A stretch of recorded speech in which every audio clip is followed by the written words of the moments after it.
Good afternoon, everyone. Welcome to our Sine Institute Fellow Seminar. My name is Ahmet Aytekin. I'm a Sine Institute Student Associate. We are so glad to have you here today. Unfortunately, this is our last seminar, but thank you so much for everything you have done so far.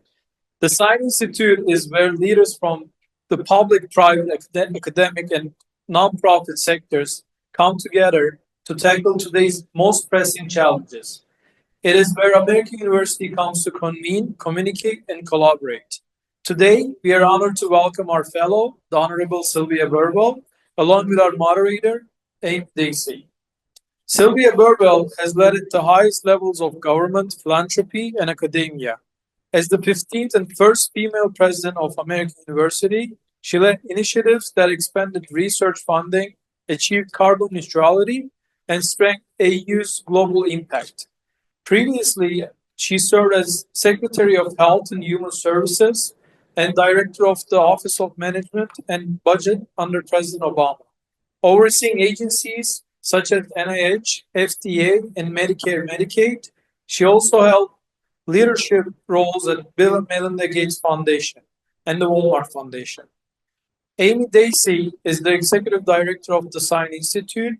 Amy brings a wealth of experience in political strategy and public affairs, having previously served as CEO of the Democratic National Committee, Vice President at SEIU, and in key leadership roles across advocacy and policy organizations. Today's conversation will focus on career pathways in public service, philanthropy, and leadership, offering insights into navigating impactful roles across sectors. Please join me in welcoming Sylvia Burwell and our moderator, Amy Dacey. Thank you. Thank you so much. What an incredible job your student associates have done this semester. So let's give them a real round of applause. They've really led us with this, and I think they're genuinely sad this is our last session. But good news, Sylvia Burwell doesn't go away from Sine. We're doing a lot more work together, so you'll be seeing a lot from us. Sylvia, thank you so much. I think one of the greatest parts about this session for me is people know you as the former president of the university. They know you about those public profiles, but there's so many other parts of your resume. And what we were telling our students there's so many facets that they can learn from, because you've really had an incredible experience crossing over so many of these sectors, which is, often rare. I think, for us, we're going to do some questions, but we'll be plenty of time. Get your questions ready, because this is really your session to find out some questions about career, about leadership. But I'm going to go a little out of order of what we discussed, because I want to go to young Sylvia. Little Sylvia. I don't know if everybody knows this, but it was so incredible when we were digging in to see that you spent time as a Youth for Understanding exchange student in Japan during your youth, which I thought was really interesting. And I'm wondering, how did that experience shape your worldview and influence your approach to this cross-cultural leadership, and maybe even why you took a chance and wanted to do that? Because I thought that was really interesting. So I was the first class of U.S. Senate Japan scholars that were created. And the Japanese government paid for 100 students when you finish your junior year to go and spend the summer in Japan. And the idea was that what their objective was, they wanted to get people from all over the United States to be exposed to Japan and to be able to, they thought they were picking people who would end up in government. And so with me, they definitely kind of hit it right in terms of this. And this program, it's kind of an incredible thing. I used to walk home for lunch. So, okay, I'm from a town of, it's now 2,600 people. It was 3,000 people when I was little. Okay, so I would walk home every day for lunch. And I was in the same building for 13 years. From Head Start to being a senior in high school, I was in the same building. So I'm from small town America.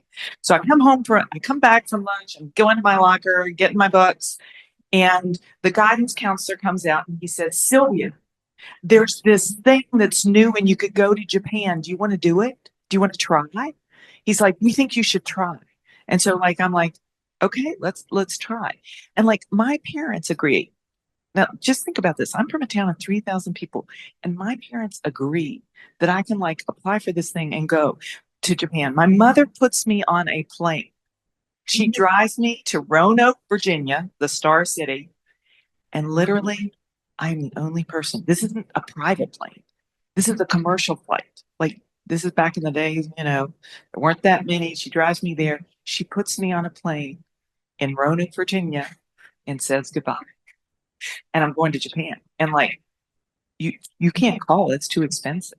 Like, I can't No, call. you're not texting your parents all the time saying, "Oh, this happened today." Oh, there's nothing. There is nothing, nothing. So a huge and seminal experience. I was fortunate I was able to study abroad 3 times. I studied abroad then. I studied abroad my freshman summer after college. I studied at the Institute of Balkan Studies in Thessaloniki, Greece. I use the term study loosely, loosely when I describe my summer in Greece. I'm just being honest here. And then the third time I studied at Oxford, but this time was seminal. And like, okay, so I had really never met anyone from Japan in Hinton, West Virginia. So the way the program worked was Youth for Understanding. They did programs, exchange student programs. So you got lots of information, and I read it all, as I was going. They had us come here to the US, and we had a 3-day session so that they were sure that we knew about US government and could explain how the US government worked. And we were trained on what US policies at that time, President Reagan. So, his policies, what's happening. Then we go to Stanford for 2 days to learn basic habits. Never put your chopsticks in your rice. That's a sign of death. How to take your shoes off appropriately. How to, be culturally appropriate. And so, in terms of not offending the family that you're going to live with. So the biggest things that I learned, so it was an incredible experience. I was as homesick. I can't even tell you, like, how homesick. I wrote a letter home to my best friend Carrie every day. She still has them. And She still has them. Oh, she has to burn them. If either of us dies, she has to like just get. I was wondering, how do we get a hold of Terry? Yeah. But I was very, very homesick. But I learned one of the most incredible things I learned was actually came from those materials that they sent me. And it has impacted. It impacted my work at Gates. It's impacted my work on international issues and everything.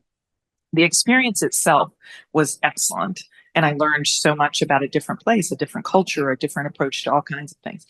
But the big thing was one of the pieces of the material that they sent you said, equally logical, but different. So when you face that new situation, you had to pause, don't judge, pause, and say equally logical. So what's the logic here? What's the logic? It's different than what I would have applied, but there is logic to what they're doing. And let me give you the best example. And I actually wrote my college essays about it. So homesick as can be, I get sent to school. Okay, I'm going to school with my host sister, and it's all in Japanese, and I have to wear a uniform.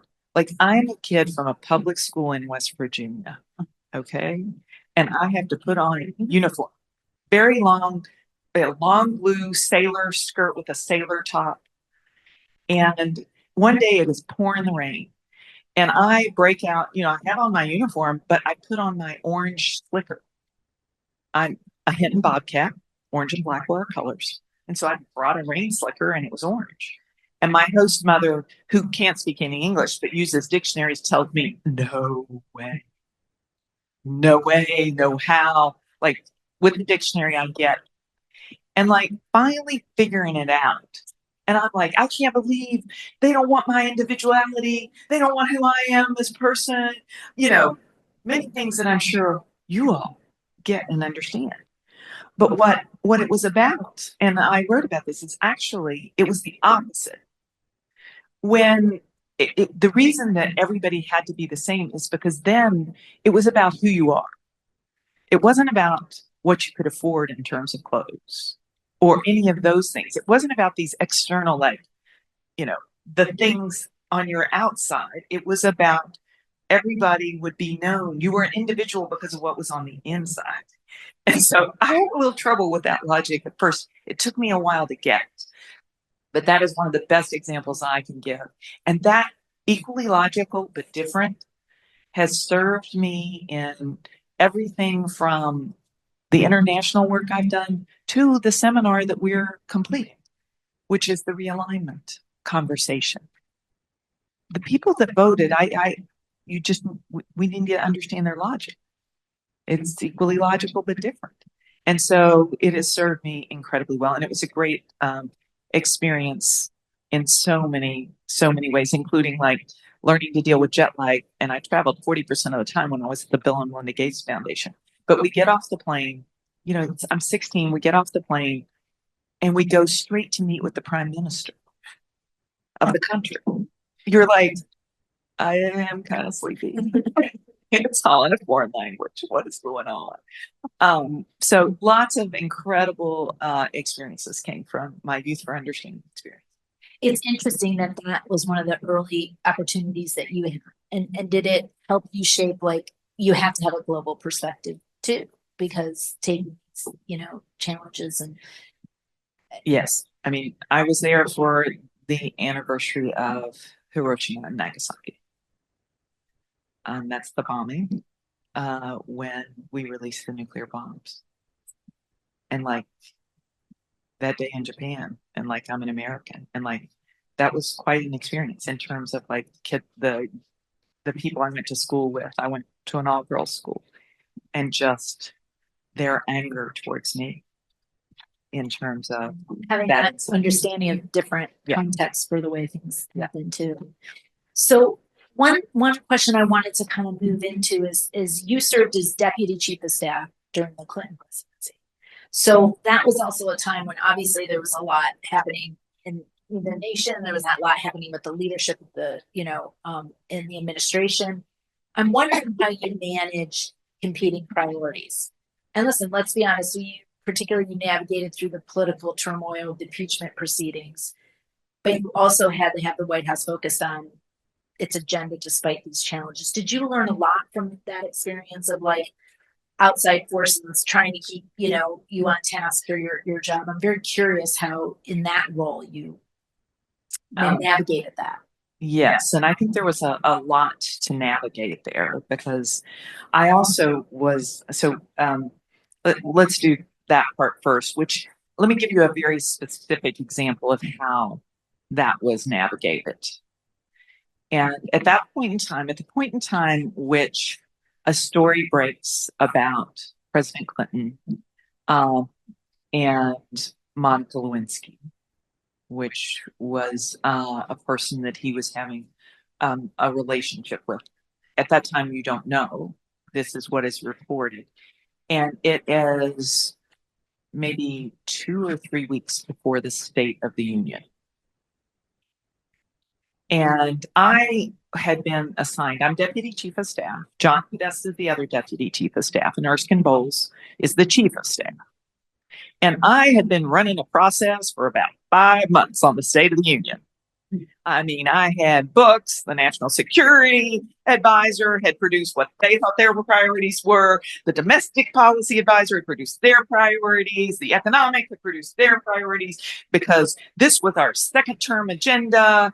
And we were going to like have substance and clear things we were achieving. And like this whole product, it was called the pillars. If you said the word pillars to certain people that served with me that had post-traumatic stress, but it was all process, and we were gonna, and so then this happens, and Erskine was great.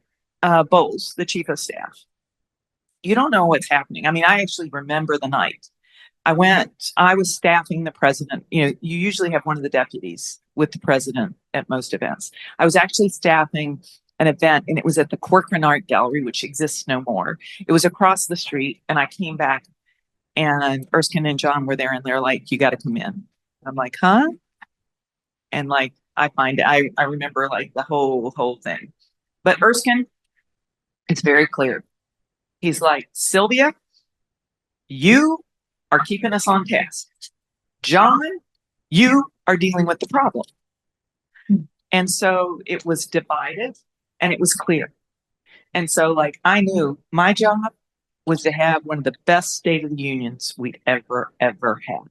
As a matter of fact, ran the State of the Union to the point where I don't know if you've ever noticed when you watch the State of the Union, you can hear people turning the pages. And I don't think they give it out anymore. Used to give it out. So you could hear them turning the pages.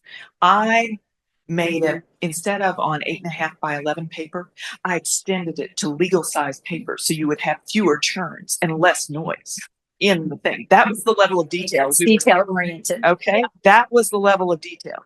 We were going to have the policy, you know, how we rolled out the people in the first ladies box. There was an entire strategy over 4 days of rolling out the people that would be in the first ladies box. Like, I was like, okay, you tell me to focus. We're going to focus and we're going to deliver. And so it was very much about having to compartmentalize and be very clear what your goals and your objectives were substantively. And that's a lesson in many crises.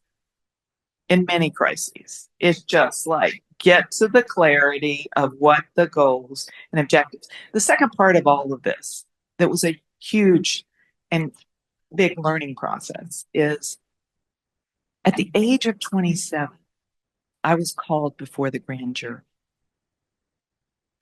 And it's because I was there the night that Vince Foster killed himself. I was at the White House the night Vince Foster killed himself. So what happens is the President of the United States, President Clinton, is on Larry King that night. And Gene Sperling and I were preparing the president for the TV show. We were the economic team. So economics, what we wanted to talk about, and what we were going to talk about, and what President Clinton was going to talk about.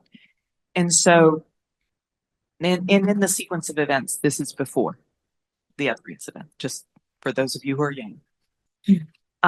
So we're going on, and Larry King, in the middle of the session, says, President Clinton, would you be willing to stay for an extra 30 minutes?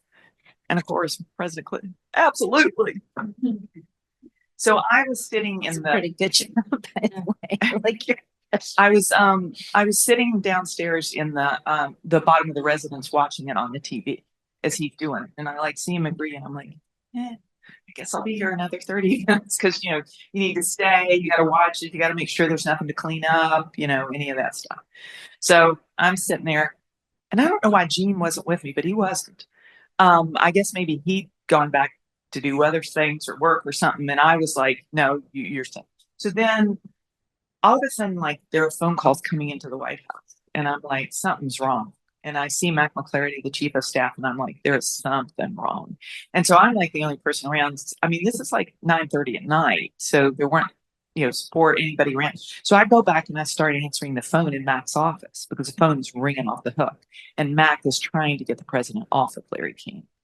And I understand that there's a big problem. It doesn't take me that long to figure out Vince is dead. And at this point, you don't know anything. All I know is like, Vince is dead. And all these calls are coming in. I'm trying to like keep it organized for the chief of staff and the chief of staff to the chief of staff. And so I'm like just trying to be in the front, you know, let's keep everything, get the right people to the right people. But somewhere in this, I mean, and this is going on and goes on until, you know, like 2, I mean, I think that night I left at 3:30 in the morning. And at some point I realized, gosh, maybe Vince wasn't killed. Maybe it wasn't a heart attack. You know, could it have been suicide? And so I was friends with all the cleaners because I was there every night. And friends with the Secret Service that collect the burn bags. Does anybody know what the burn bag is? So the burn bag is a bag where you put your classified materials in your office in the West Wing, and every night the Secret Service comes and dumps the burn bags because these are materials to be burned because they're confidential classified materials, and they empty them all into one bag and they take it away and burn it. And so I decide, like, you know, I wasn't a lawyer, but I like knew enough, like, need to preserve. So I go to the cleaning ladies, and I actually get Vince Foster's trash. and I tie it up. My anal retentive self, I make a list of everything that's in it, tie it up, put the list on it, and lock it in what was then, I guess, Mark Garrett's office, or can't remember. It was the deputy chief of staff at that point. Maybe it was Harold's office, Icky's, but lock it in their office. And then I get the Secret Service to get me the burn bag. It had everybody's stuff in it, but I preserved the burn bag and I preserved that. And I tell Bernie Nussbaum, the general counsel, I'm like, lock Vince's office. You should just lock it. Like, lock it up. So the next morning, when I get back at 6:30 in the morning, I start typing, and I type 3 lines before, I'm like dealing with economic statistics that are coming out and we got to get a phone call going and blah, blah. And I type like 3 sentences about what I did the night before because I thought it was important to like record it. Those 3 sentences, I don't even want to tell you the legal bills that were personal because I get called to testify before the United States Senate on this matter 2 times. And I get called before the grand jury. So this experience when you're 27 years old teaches you a lot. I had to prepare for testimony before the grand jury. And in case anybody there's no reason you'd know the grand jury. I didn't know how it worked. You can't have your lawyer. So the way the grand jury works is there are jurors, a group of jurors hearing the testimony. And then there's a person, basically the prosecution, asking you questions, but your lawyer isn't there. Now, you could say, hold it, I need to go consult with my lawyer. But you can imagine, I need to go consult because I don't know how to tell the truth. You don't stop the proceedings in terms of that. And you're sitting there, and these people have a relationship. They've been doing this for 2-3 months. So the prosecutor has a relationship with the jurors. They've been together for a long, long time at this point. I mean, it was quite an experience learning about our legal system, as well as that. And I mean, as recently, I was actually at an event and Justice Kavanaugh was there. And someone said, do you want me to introduce you, take you over and introduce you if he comes in? He hadn't come in yet. And I said, I just have to think about it because I'm pretty sure that he did my grand jury. I can't remember, this is not something one wants to remember in terms of that. So the whole experience, I learned a tremendous amount. And you learn a lot about crisis, and you learn a lot about how to be calm, and you learn a lot about how to be focused. At 27, I was testifying before the United States Senate in hearings that were front page news. As a matter of fact, the night before my first testimony in the Senate, I get a call from a reporter from the Washington Times. And the reporter's like, I'm calling you because I don't really think this is right. But a senator has leaked that you destroyed documents. And can you help me? He said, I don't really want to publish this, and I said, I can't, I'm testifying before the Senate. I can't talk to you on the record about a testimony that I'm doing tomorrow. And so the next day, the Washington Times had a banner headline, Clinton aide destroys Foster documents. And then the correction, the Washington Times corrected it. It was on page 4, this big, the next day, the day after. So learned a lot, lots of experiences, and lots of, I would say, tempering occurred during that time.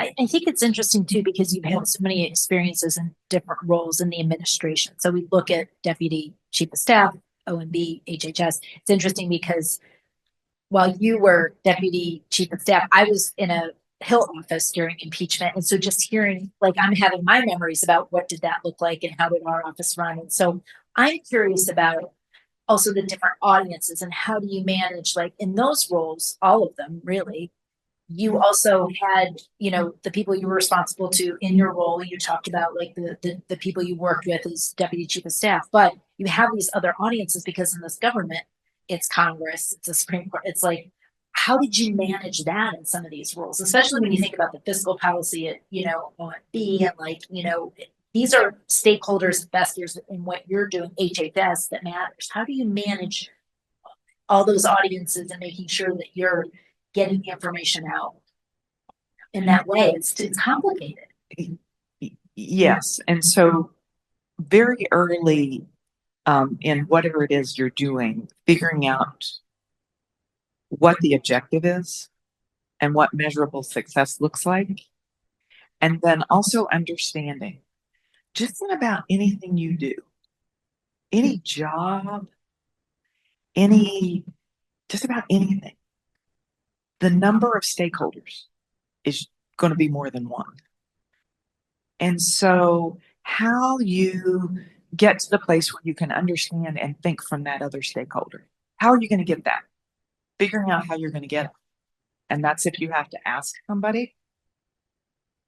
You know, when I came back to do OMB, we were in something called, when I came back to this is the second time, the Obama administration, I'm the director of the Office of Management and Budget. We are in something called a sequester, which is a very bad situation where things are just being cut. And they're cut across the board. It's bad budgeting, it's bad everything. And we got to get out of it. Nobody knows how to get out of it. One of my first moves was I got to understand one of the sets of stakeholders. So I find a Republican congressman who gets a group of Republican congressmen to meet with me confidentially and tell me like, what's on you? What are they thinking? How are they? But getting to the place where you understand those stakeholders, it takes work to figure out like what this group is thinking or what that group is thinking. I mean, obviously I wanted to understand what House and, you know, the House and the Senate don't always think the same thing when you're doing that kind of job. When you're at Walmart, you know, and you're working on the foundation, you know, what the philanthropic work looks like, what the business work looks like, what the community work looks like. There are lots and lots of different stakeholders, and very quickly understanding like, how do you need to think about this from different stakeholders' position is something I would suggest as a career development thing that you figure out quickly. That's important. Because you brought up the Walmart Foundation, you were also Chief Operating Officer and President of the Global Development Program at the Gates Foundation. And I'm really curious, especially in philanthropy, you oversaw initiatives that touched millions of lives and globally. What were some of the key strategies you used to ensure these programs not only reach their targets, but were also sustainable in the long term? Because that's a big part about like a lot of times some of you all will go off and do program work, and like how important is that and how did you manage that, especially on the global scale? Because I know some are interested in working globally. Yes. So it was at the Gates Foundation that I kind of developed one of my primary approaches to problem solving in terms of whatever the problem is or the thing that I'm working on. And it starts with a definition of the problem. What's the problem you're trying to solve? Define.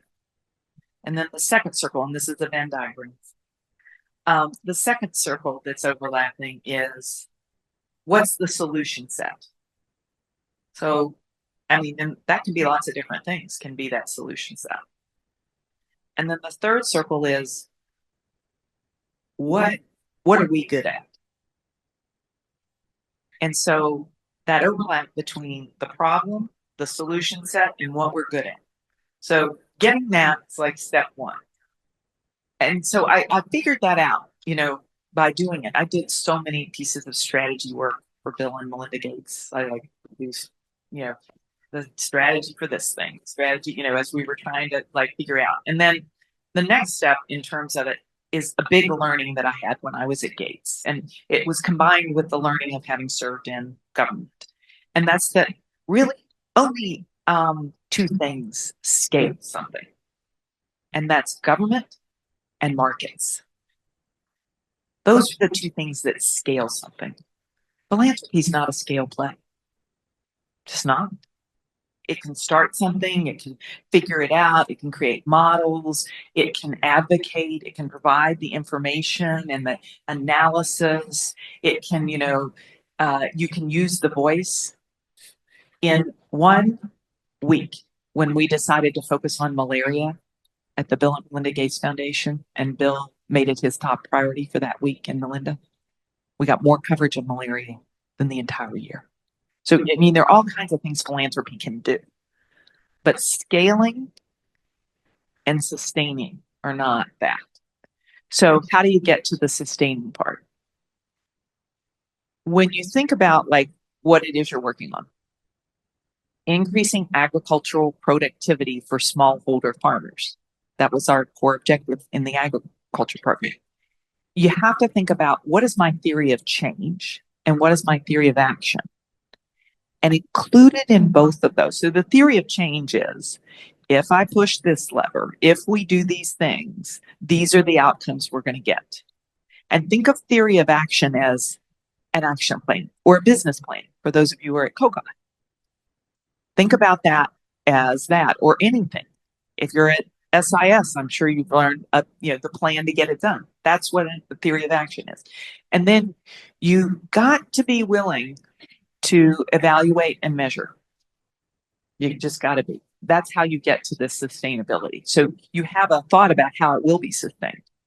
I mean, you got to put that in the plan in terms of how you think about it. And then you got to be willing to measure and change things and know that you're wrong. You got to be willing to go, I'm wrong. We got to back up and change. This isn't working. And those are the ways that you get to true sustainability. Well, it's interesting if we can expand on that. Like, how do you approach tough decisions? Because sometimes that can be crippling to somebody. Like, they don't know how to keep going, but like, you have literally had some of the toughest decisions put in front of you. What's your process? Is it different for different things? And, I'm always curious, like, especially when I think about my career and stuff, is it better, they always say it's, is it perfect better than good, or, what's the best way to keep that moving momentum and that pivot? Is there an example when you had to pivot? That's a hard decision to make too. Mm-hmm. When you've gotten it wrong. Yeah. So in terms of the tough decisions and how to get there, this gets to like build good teams, build great teams, because step one is good substantive analysis. It is knowing the facts as best you can, because sometimes you can't know them all. It is knowing the facts as well as you can. And so a great team that can help you with that really, really strong substantive analysis and the clarity of what you're going. And that clarity about where you're going is quite important. So for example, at one point I was deputy director of OMB. We are in the middle of Bosnia and Kosovo. These are some wars that we participated in. And the decision, because like you got to move quickly, is, are we going to open a new line of JDAMs, which is a type of munition? Are we going to do night vision goggles for our troops? There's a new generation. The technology is new. Or are we going to do early Head Start? That's the decision update. Yeah, you got to you're putting the budget together and you got to do it. You got to figure it out. And I've always said that, I've been on boards, I've worked at Walmart, the Bill and Melinda Gates Foundation has since private sector. And, everyone's like, it's all so, everyone says do it like the private sector. Well, one thing that's a little different in the private sector, the measures of success are actually a little clearer. Because you can see in this problem, even if you have the best knowledge, early Head Start can reduce, you have statistics and stuff, but how do you compare early Head Start to opening the JDAM lines, which we don't know if we're going to use, and the troops that it will save, and the lives that it will save, and the peace that it could bring? how do you compare that to a 3-year-old starting to get some of the things that they need? And so part of making these kinds of decisions is you get as much as you can. You cannot be afraid of the perfect being the enemy of the good. And you can't be afraid of, you got to know that you can't not make a decision because you might be wrong. You just can't, because you're not going to move anything forward. So it is like jumping. It is like, I liken it to, actually, if any of you have ever done the trapeze, that moment when you got to jump for the bar, when you just have to jump for the bar. And like, there's just you don't know if the timing's exactly right. The bar's swinging, they're swinging the bar to you, and you just got to go, jump and hit the bar. And it's like that. And you really have to do it in terms of the decision making. And the last part I'll say is you got to be ready to reorient if you're wrong. Okay, I have to ask, have you been on a trapeze? Yes. So this is firsthand experience that you're talking about. Yes. Oh, yeah. Okay. Oh, yeah. So it was I know when it was. It was,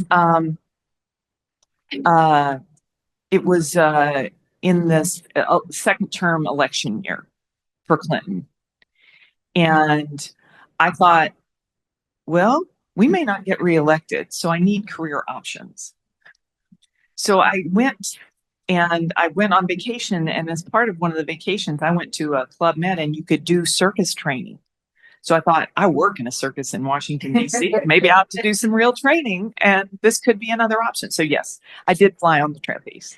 I like that. It definitely sets up, always have a plan B, right? Exactly. So, yeah. I did have a plan B, and it was one circus to another. Who would have thought? It's interesting. You mentioned a lot of names, especially in the time at the White House, but I'm curious if they served as mentors to you. What's your definition of mentorship, and how have you utilized that? And then maybe even for, this time, how do you become a mentor? It's such a big, part of everything we talk about career-wise. So, right. So, my approach to mentoring is maybe not what a traditional approach to mentoring. This is the receipt of mentorship. Okay. I'm going to come to the other side, which I think is very important. And I consider it something very important for me to do. So I have always taken an indexed approach. And what do I mean by an indexed approach? I mean, I don't think of I have people that I'll list, and I'll tell you some of the people that I always turn to and I consider mentors, but I also kind of view the world in terms of, there's something I learned from you. There's something I learned from you. There's something I learned from you. There's something I learned from you. Something I learned from you. And I think about that. And that's actually a part of how I think about how I am mentored. And that includes everybody from my grandmother to Madeleine Albright or to Bob Rubin to, there are people who have been constants, Patty Stonecipher, who was the CEO who hired me at the Bill and Melinda Gates Foundation. Madeleine Albright, until she died, I never made a career, and I've had many career changes, as you can hear from this conversation. I never made a career change without talking to Madeleine and getting her advice. The last one, it was quite difficult because it was I was going to call her when I was going to take this job here at AU. And there was, yeah.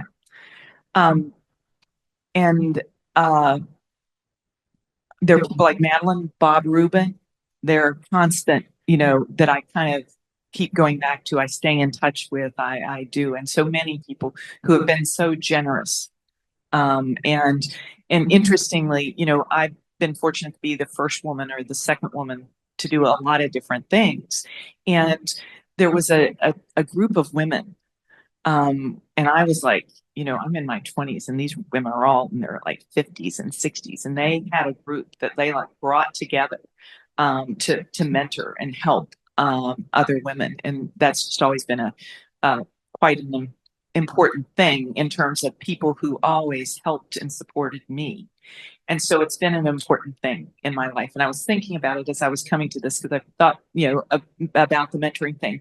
And actually this week, We're on Thursday, and I have spoken to 4 people that previously worked with me and for me.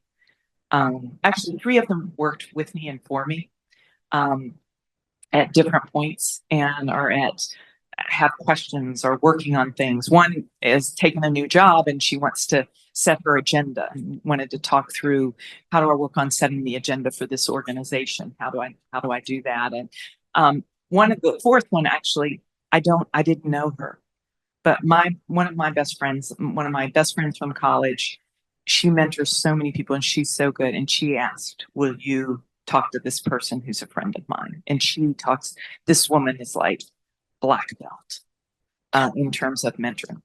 And so I said, of course. And so I think it's extremely important. And the way I think about it is it actually kind of gets divided into 2 categories, my mentoring. And there's the mentoring that you do when you're in a leadership role. And that's really important. And, whether it was here at AU, and there were people that I wanted to mentor because I knew American University could produce more university presidents, from the people that were here. That was on my mind. And so you mentor with that kind of purpose and intentionality. My, my chief of staff was the deputy at HHS this last time.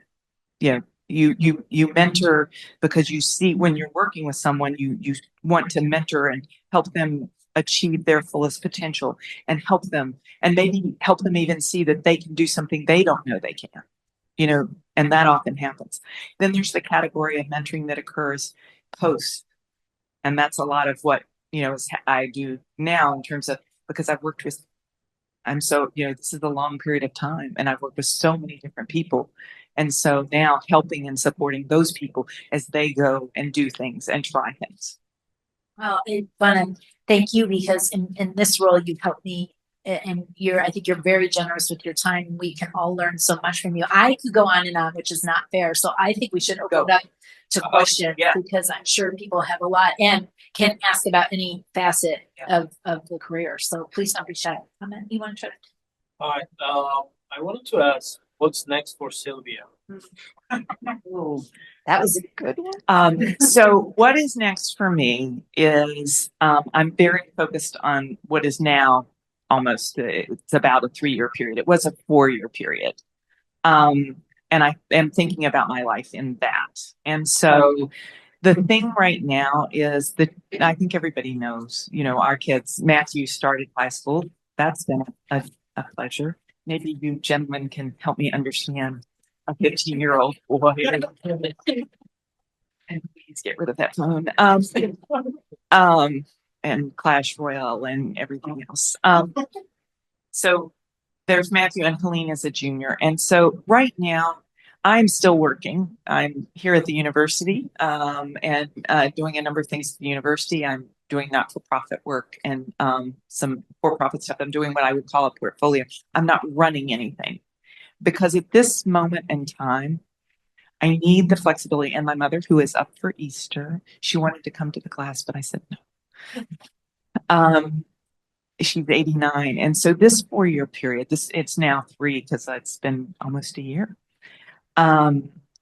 is really a time to focus on family. And interestingly, you'd asked this question today. So interesting. So today, the Aspen Institute announced a new program. And the program is called Act 3. And they selected a group of fellows. And we will do 2 one-week sessions. And it's with readings and seminars. And it is about, there's a Nobel Prize winner who's a part of the group. There are people who have, done a lot of different things. But the purpose is to think about the most important ways that you can have impact in Act 3. And so I have been named as a part of that program. So when I get done with the program, I may have a better answer for year 4. Okay, well, we'll bring you back. That's easy enough. And I think that on the Sine Institute, we're highlighting that big, accomplishment next thing. And so if people are interested, you can go to our stuff and see a little bit more about what Sylvia's going to be doing with that. What's another question? Yes. going back to like early career, like I feel like a lot of these positions, it's skills that many people can do. There's more supply than there is demand. What do you think someone like when they looked at like young Sylvia, like looked at you and they're like, yes, we want to take a chance on you? It's a great question, and I'm going to answer it, and I'm going to answer it when I was your age. Okay. So I go to work. First, I go to work on the Dukakis campaign. This is a failed Democratic candidate. You may remember he was in a tank. Not good. You also may remember he answered a question really badly in a debate. He answered a question about what would you do if someone raped your wife, and he gave a pretty technical answer. Love the man. He's Greek. I'm Greek. But so it's a failed presidential campaign. But when you ask, like, what distinguishes? So the idea that you do whatever you're asked and whatever it takes. No attitude, no anything. So on the Dukakis fencing campaign, I told Susan Rice, because I was the first one to go. So we're all in England studying. Susan Rice, a gentleman named Michael Barr, that some of you may know as vice chair of the Fed. Michael, Susan were joining me. I was the first one to go back, to get back and work. And I called him up and I said, let me just tell you, on this campaign, you need to be a Rhodes Scholar to fax and a Marshall Scholar to photocopy. And for those of you that don't know what a fax machine is, you put paper in, you dial a number, and you push send. So the point being, the point being, like, what distinguished, I think, is like, whatever it was. If it was faxing, I would do faxing really well. Like, I would make sure it had all the right information on it. So the person on the other side, when you got that fax, you knew who it was from. You knew what you were supposed to do. Did it have an action to it? Were you just supposed to read it? You had your instructions. Like, think about what you're doing. Whatever it is, if it is, I went and answered the phones that night. That was not in the JD job description. But like, man, there was a need. You meet those needs and you meet them excellently with like, not with like, you meet them with like all you got. And I find, and I hire in that way too, that even if it's not like, if it is a person that is committed and trying and will like do their best with whatever it is, like, you want that over the person who might have something, else in terms of that. And so that's what I would say in terms of what distinguishes you in that early on phase. I think the opportunities come when you have that mentality and that approach. Good question. Who else? I know we chatted a little bit out there about law school and stuff. You took the LSAT with Pratt and Cambridge. What made you decide to like continue working and then going on to government instead of going to law school? So let me bring everybody up to the conversation that we all had. So I'm finishing up my time at Oxford. Okay, so I did my degree. My undergraduate degree was from Harvard. I was studied government. Then I spent not 2, but 3 years at Oxford. I get a second BA in philosophy, politics, and government. I'm finishing up that time. At this point, I've gotten a job. And I've gotten a job with McKinsey and Company to be a management consultant. But my plan was work for 2 years, make some money for graduate school, and go to law school or get my PhD. So the last thing I do when I'm at Oxford is I take the LSATs so that I'll have it done and be ready for when I was going to apply, because I know that I will be working 24/7 at McKinsey. I've already been warned about that.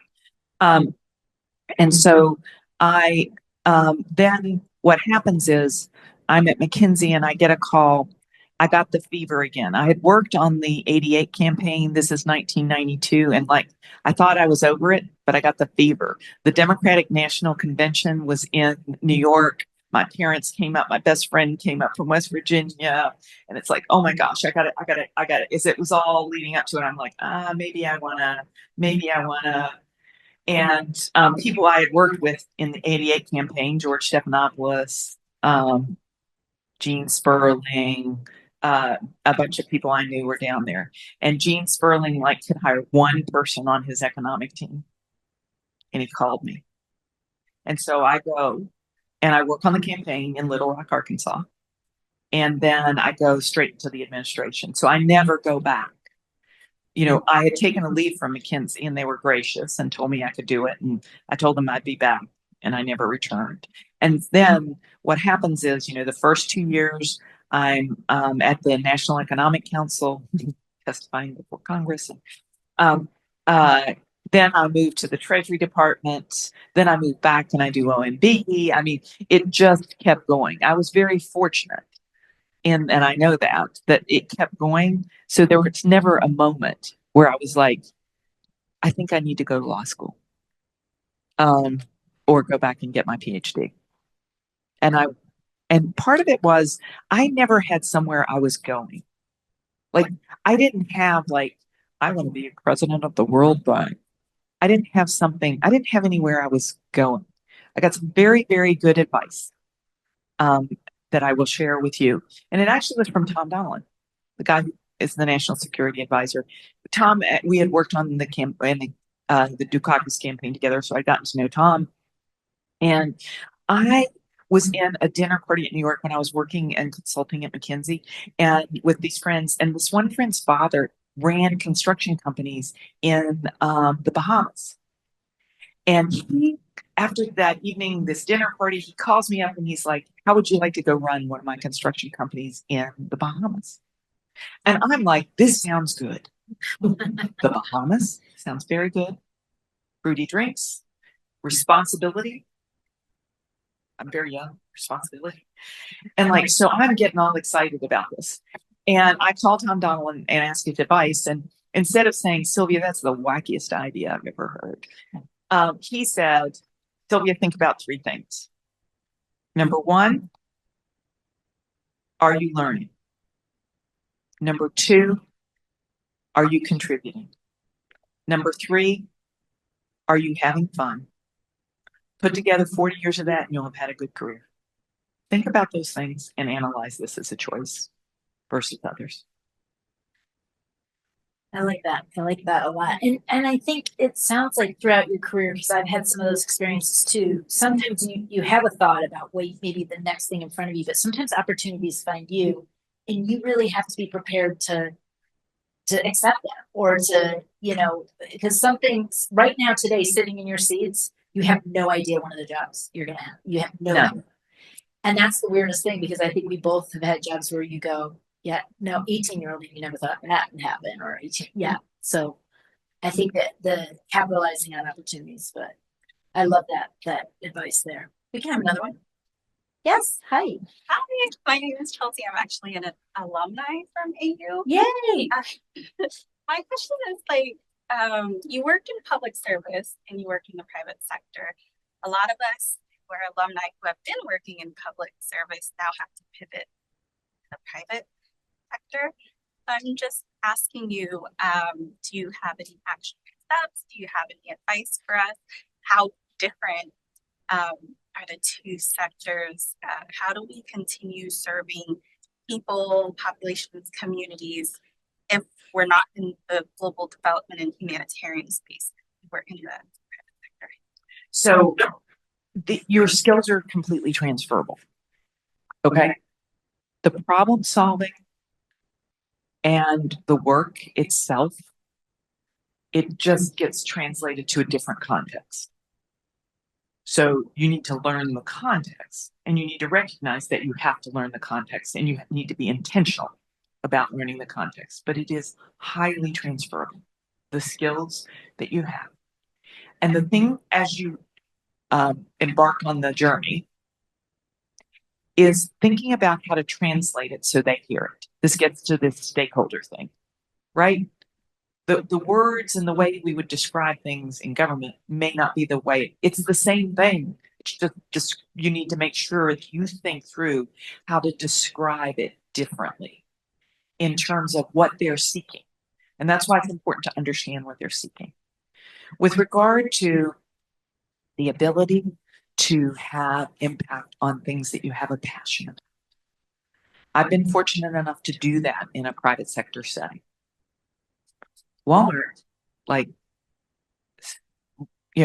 Walmart, in terms of the environmental issues, and at the time I left Walmart, they had not put another truck on the road in 12 years because, and obviously gas, you can figure out it. They changed the packaging. They changed the way they packed the trucks. They changed the way they did. There's so much in terms of, and what I said about scale, in terms of, when I was there, we invested in women on the continent of Africa. Wow, flowers aren't a problem on the continent of Africa as part of the work. I started the work at Walmart on women's economic empowerment, and that was on the business side, a little bit on the philanthropic side, but the other. And so finding those places and those institutions where you can have that impact in terms of it. Because when I said they can scale, when you've got the market working against the kinds of things that you probably have a passion for, it makes a real difference. And so thinking through those kinds of things would be what I would say, making sure you can always translate it, but no, your skills are highly translated. I think just even me sitting here and describing all the different things, it's like I've gone from private to public, it's like I don't, when people ask about the skills difference, it's not like different. You have to apply them differently. And there are some things that become different, like, incentives in higher education are different than incentives in, some of the incentives in government in terms of how that works. But for the most part, the base skills are there. Sometimes What would you say was the hardest jump?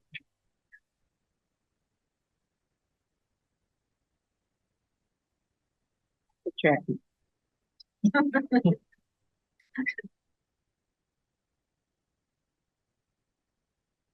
It's funny. I'm not sure how to answer that. I'm not sure what the answer to that is, because when I go, I think you probably get a sense. Like, I go. I'm like, I'm in higher ed now. I'm like, that's like who I am and what I am.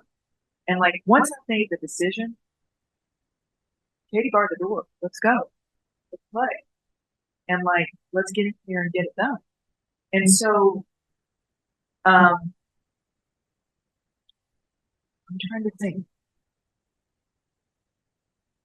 When you kind of go in with that, it makes the hard easier. Because the hard is for a reason. Like understanding, I mean, being in a place and like, oh, okay, so this is different. Or, yes, I have had Bill Gates tell me that is the stupidest thing in the world I've ever heard. Yeah, there are different things at different places that have been, that are sometimes hard, but I'm not sure which one I would say was hard. I found them all interesting and exciting. And, that component of those three things that I said, that learning thing, man, when you come to the new place, here is the learning curve. And to me, that's like a good thing. I think what you said about things being translatable too helps with that, because your skill can. Yes, and I believe that. And that's probably also what helps with the things. No, I believe it. I believe that, and it's everything you learn along the way. It's not just the jobs.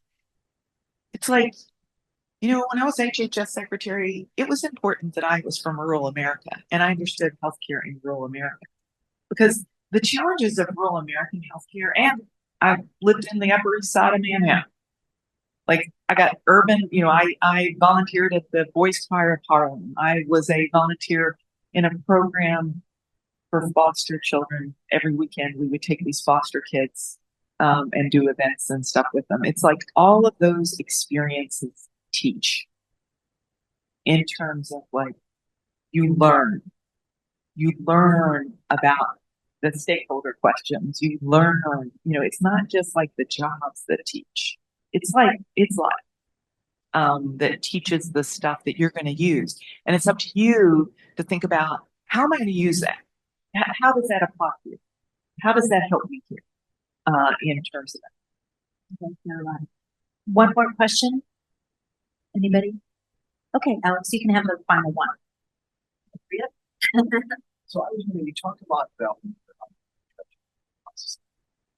budgets and budget. Also in your other capacities as different executives, what are some decisions that you had to make that affected not just people outside that you're trying to help with your organization, but like the people inside the organization that make a tough decision, team,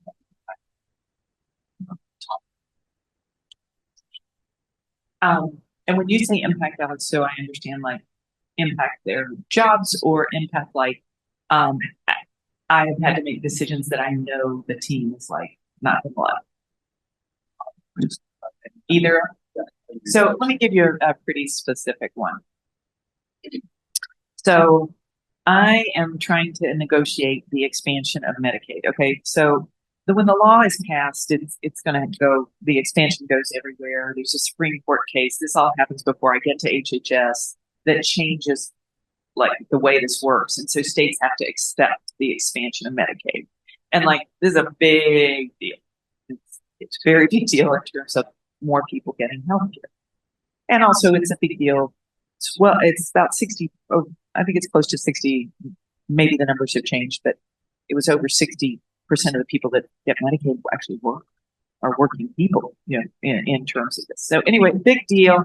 Need to work on this, need to do it. So I'm negotiating with a governor named Mike Pence from Indiana. And so, and like these negotiations, I mean, it is me and the governors doing the negotiations on these things, because it's a huge deal. It's a huge deal for them financially. I want to recognize that, except the federal government is taking most of the bill, but Medicaid's a big expenditure in states. And so negotiating. And it's like some of the things that, you know, my team did not want in, you know, things, you know, in terms of us accepting certain kinds of things to get it done. And so I got to make a decision. We're going to expand Medicaid in Indiana, or am I going to go against some of the pieces of my team? And, you know, that's tough, because I think you've heard me. Like, I love building great teams. I trust the people. Like, you know, the idea that I'm like differing on this gives me like heartburn. But go ahead, do it. Do the deal. Handshake, do the deal. Not even 6 months after we do the deal, in the state of Indiana, there was a terrible HIV outbreak. That people were dying. It was terrible. It's like one of the larger outbreaks we've had in modern, you know, since you all have been, I guess at this point, since you all have been alive, many of you in the room in terms of the U.S. And like, how many lives were saved because Medicaid was there and expanded, and it was right, and it could have been maybe not, but it was tough, and it is tough, and you have to. One of the keys I find is owning it, looking it in the face, and saying to that person that you know disagrees with you, I'm moving forward with this. I know you don't agree with me, but I'm moving forward because I believe and why you're doing it. And you've got to pause and take the time to face it, to own it, to talk about it in terms of it. And that's hard. It's hard. Because also everything has to be done talking about it. Yeah, in terms of you're not putting it in writing. Because even before these days, you wouldn't put that. Well, thank you. I would invite our student associate that's going to close us out to come up, and thank you so much, Sylvia. Thank you all. I always learn from your questions. What's on your all's mind is something that teaches me too. Well, thank you so much for joining us for this much needed career conversation. Here at Sine, we always say communicate and collaborate, and that goes beyond the student. Please keep this important conversation going, whether you're graduating in a few weeks or returning for another year of study and exploration on AU's campus. Thank you to the AU Alumni Association and the AU Career Center, and for our own Amy Dacey for moderating today.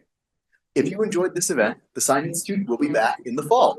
To be the first to learn about our next opportunity, consider joining our mailing list or following us on social media. You can find those links at the postcards at the table behind you. Thank you all for joining us, and let's give the Honorable Sylvia Burwell and Amy Dacey one last thank you.